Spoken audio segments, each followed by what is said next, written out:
Hi friends, welcome to Sikdar's academy. Sikdar's একাডেমিতে সবাইকে স্বাগত। এই ভিডিওতে আমরা এসএসসি এসএলএসটি 2 অর্থাৎ যে পরীক্ষাটা হয়ে গেল সেখানে একাদশ দ্বাদশ শিক্ষক নিয়োগের যে কাউন্সিলিং প্রক্রিয়া সেই বিষয়ে জানব। কারণ হচ্ছে শূন্য পদের তালিকা কিন্তু পাঠানো হয়েছে দপ্তর থেকে, এবং একাদশ দ্বাদশের যে কাউন্সিলিং সেই কাউন্সিলিং নিয়ে কিন্তু একটা খবর এই মুহূর্তে আসছে।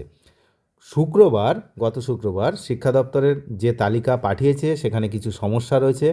সেই বিষয়ে ইতিমধ্যেই স্কুল শিক্ষা দপ্তরের কমিশনারের ব্যাখ্যা চাওয়া হয়েছে। জানা গিয়েছে এই অসঙ্গতি মিটলেই যে ভ্যাকেন্সিগুলো থাকছে ম্যাচিং করা হবে, তারপরে এসএসসির কাছে পাঠিয়ে দেওয়া হবে সোমবার অথবা মঙ্গলবার, অর্থাৎ আগামীকাল 9 তারিখ বা 10 তারিখ ফেব্রুয়ারির এর মধ্যে কিন্তু ভ্যাকেন্সি চলে যাচ্ছে এসএসসির কাছে।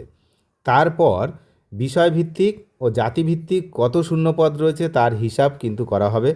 তো এই সমস্ত সব চেয়েছে মধ্যশিক্ষা পর্ষদের কাছে, পাঠালো কিন্তু রাজ্যের শিক্ষা দপ্তর, এগুলো পাঠিয়ে দিয়েছে। তবে তা এখনও স্কুল সার্ভিস কমিশনের হাতে পৌঁছায়নি। ওখানে কিন্তু আবার সেটাকে ভালো করে জাস্টিফাই হবে, তারপরে এসএসসির কাছে পৌঁছাবে। তো পর্ষদ সূত্রে এই খবর পাওয়া যাচ্ছে যে শুক্রবার শিক্ষা দপ্তর যে তালিকা পাঠিয়েছে সেখানে কিন্তু সমস্যা রয়েছে। তো সে বিষয়ে ইতিমধ্যেই স্কুল শিক্ষা দপ্তরের কমিশনের যে ব্যাখ্যা সেটা কিন্তু চাওয়া হয়েছে, আর সেটা অসঙ্গতিটা মেটানোর চেষ্টা করা হচ্ছে। তো এদিকে এসএসসির তরফ থেকে জানা যাচ্ছে সোমবার বা মঙ্গলবারের মধ্যে কিন্তু এই তালিকা যদি পাওয়া যায় তারপরে 3-4 দিন সময় লাগবে সেটাকে ঠিকঠাকভাবে খতিয়ে দেখার জন্য।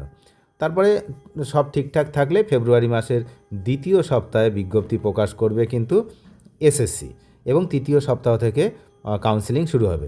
কারণ হচ্ছে বিজ্ঞপ্তি প্রকাশ করার সঙ্গে সঙ্গেই কিন্তু কয়েকদিনের মধ্যেই কাউন্সিলিং প্রক্রিয়া শুরু করবে। আপনারা জানেন, তার কারণ স্কুল সার্ভিস কমিশনের এখনও নবম দশমের যে বিষয়টা বাকি রয়েছে। তারপরে নতুন পরীক্ষা রয়েছে মার্চে, গ্রুপ সি এবং গ্রুপ ডির 1 তারিখ এবং 8 তারিখ পর দুটো পরীক্ষা আছে। তো এসএসসি এই মুহূর্তে ব্যস্ত।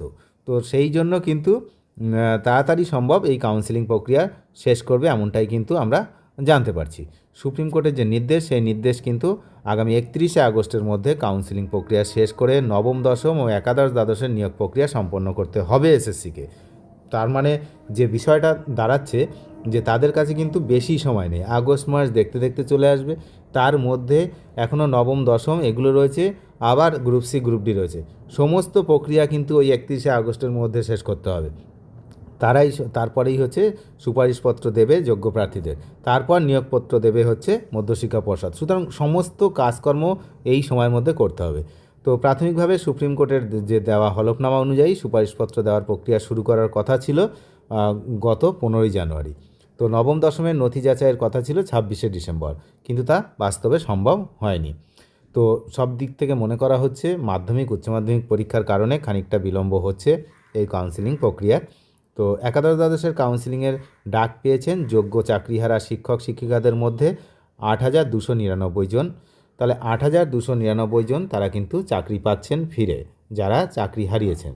তারা জানাচ্ছেন যে 12ই ফেব্রুয়ারির মধ্যে উচ্চ মাধ্যমিক শুরু হচ্ছে আর চলবে হচ্ছে 27 ফেব্রুয়ারি পর্যন্ত। তারপর বিধানসভা ভোটের প্রস্তুতি শুরু হয়ে যাবে। তাই ফেব্রুয়ারির তৃতীয় সপ্তাহে একাদশ দ্বাদশের শিক্ষক নিয়োগের যে কাউন্সিলিং সেটা সেরে ফেলবে কমিশন। এরপর মার্চের শুরুতেই রয়েছে গ্রুপ সি গ্রুপ ডির নিয়োগ পরীক্ষা, যেমনটা আগে বললাম। ফলে গোটা শিক্ষক নিয়োগ প্রক্রিয়া কবে শেষ হবে তা নিয়ে সংশয় থেকে যাচ্ছে, কিন্তু যেহেতু ডেডলাইন রয়েছে 31শে আগস্ট, তো তার মধ্যে কিন্তু সমস্ত প্রক্রিয়া শেষ করতে হবে।